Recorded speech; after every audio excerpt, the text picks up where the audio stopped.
Welcome back to How to Talk to Weirdos. This is the podcast where we talk about communication, especially communication between people who may be on the ends of the bell curve. If you think of the way people communicate as a bell curve, if you're right in the middle there, communication's a little bit easier. But when you go out to the edges of that bell curve, it gets more difficult. So this is the podcast for people like me who have to learn to communicate with people who are in the middle.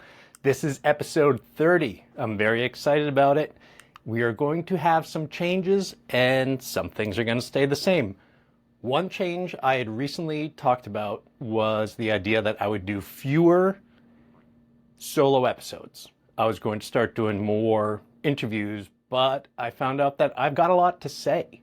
And so we're not going to make that change. We're going to keep it every other week is going to be just me. And then on the alternate weeks, it'll be an interview.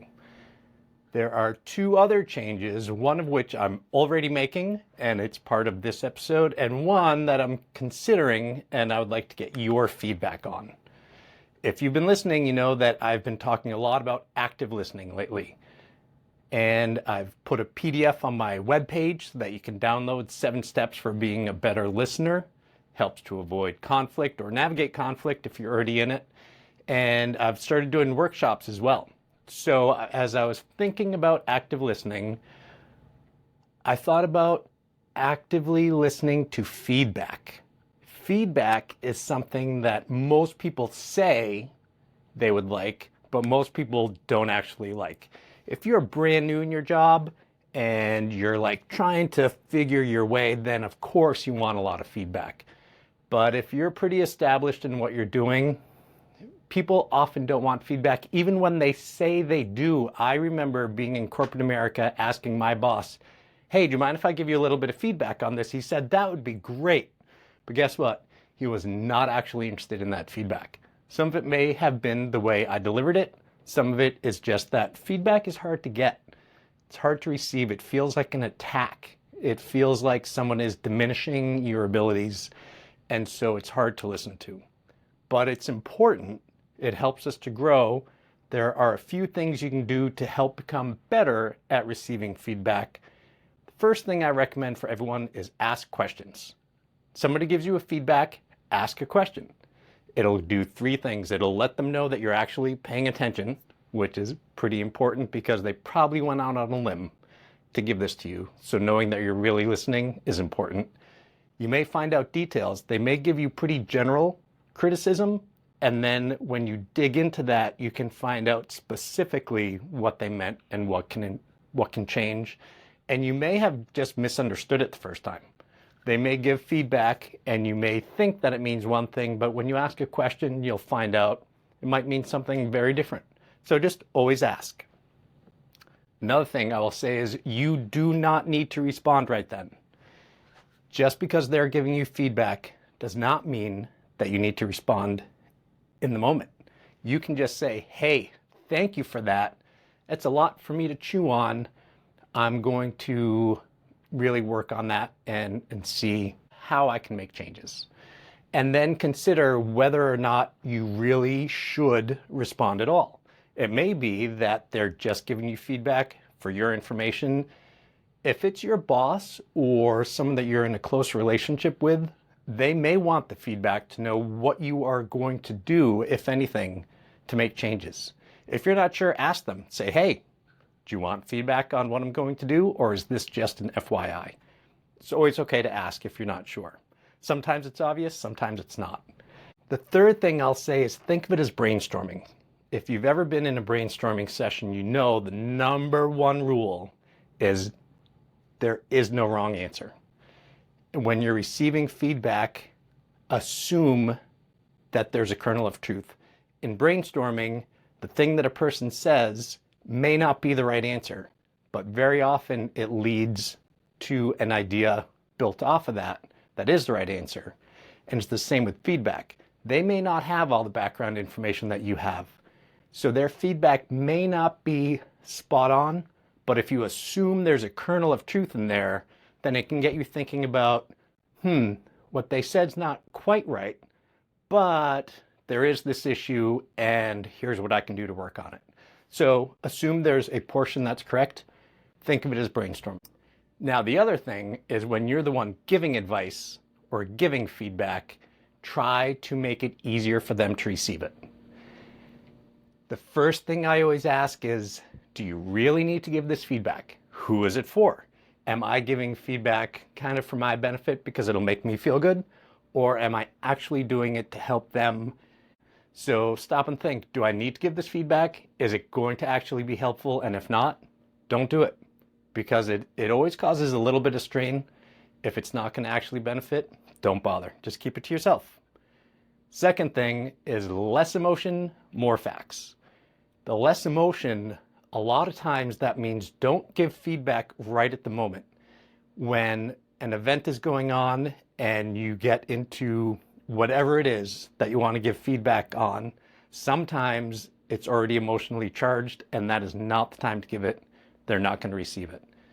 Sometimes you need to give it later when everything can settle down, and then you can give the feedback. It also gives you a chance to think about what the facts are.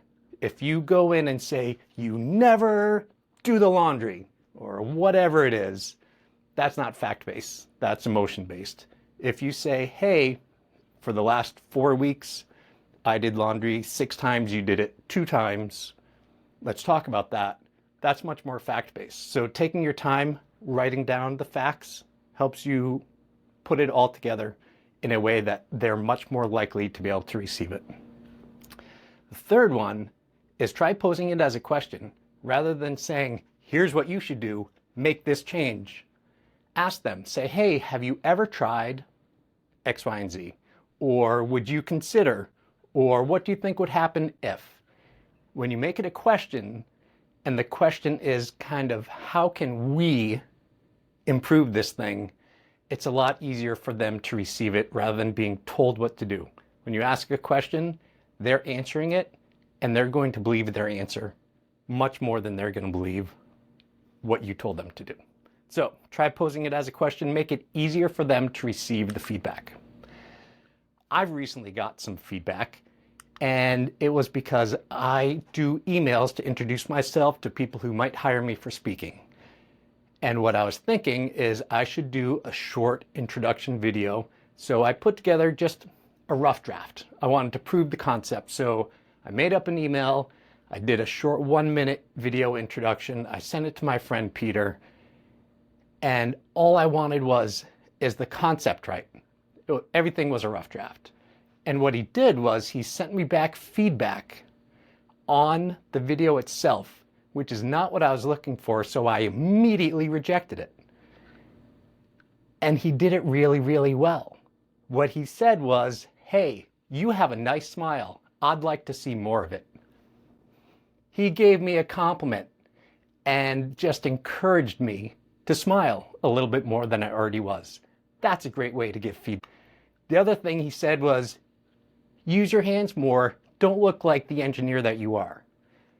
That was also pretty good because it was funny. I know that I'm an engineer. I know I don't talk with my hands very much. It just doesn't come naturally to me. If you're watching the video, you can see that. So he used humor to get me to hear it. And then the third thing he said was, imagine that you already know the person watching the video and you already like them. That is a great piece of advice. And all 3 of those are wonderful. And you know what my initial reaction was? It was just a rough draft. I didn't need that feedback. I would have made it better in the real version. And it got me thinking, but would I? Would I really? And much like brainstorming, I then thought about what the kernel was and what I can extract from it. And the truth is, I'm much more animated when I'm speaking in person to an audience than I am when I'm doing a podcast. And I started thinking about why. And it made me think of the term dance like no one's watching. So I'm not very good at dancing like no one's watching when people are watching. But the flip side is true on a podcast, talk like there's an audience there. And so I started thinking about what I can change to make that more likely to happen. And I realized that when I am talking to an audience, I make slides. And the slides normally just have pictures, and I talk to the pictures. When I've been doing solo podcasts, I've had a script, and I've sort of been reading it. It absolutely changes the energy. The other thing is that I've been sitting, and when I sit, it also changes the energy. Move around a lot less when you're sitting. So today, if you're watching, you'll see that I am standing, and you will also see that there are slides rather than a script that I'm reading.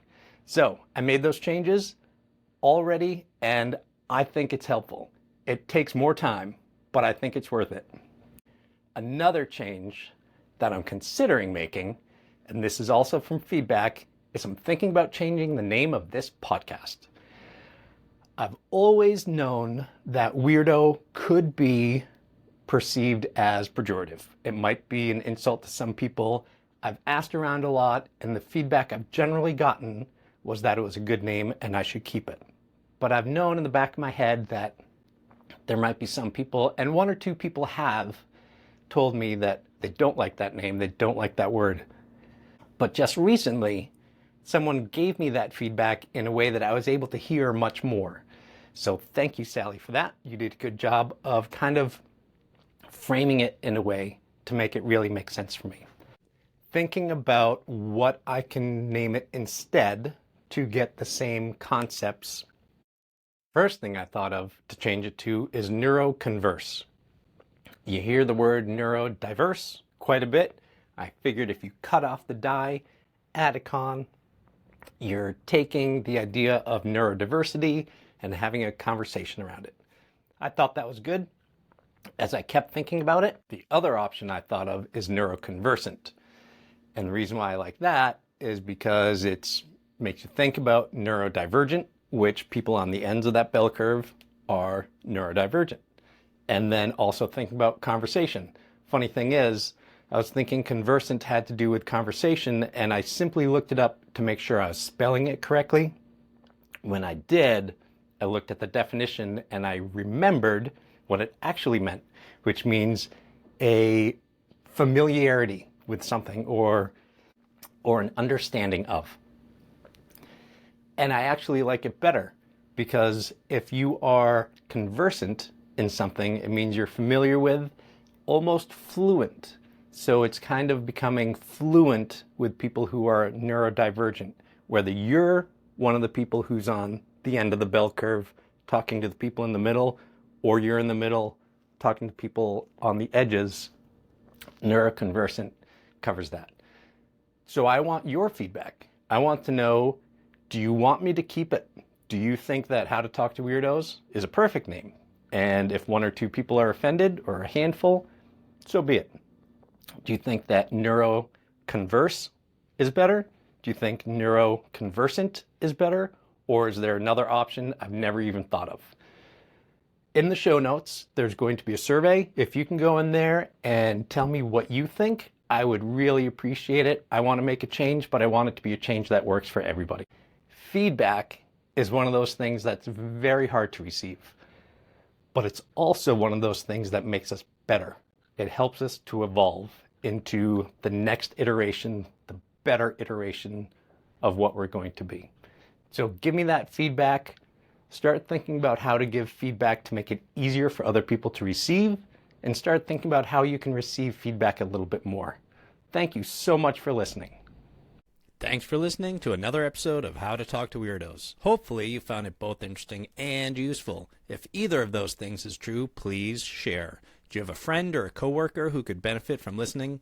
Maybe a family member you're going to be spending the holidays with? Please send them a link to your favorite episode and see if your conversations don't get just a little bit easier. I would really appreciate it. Thank you so much and have a great week.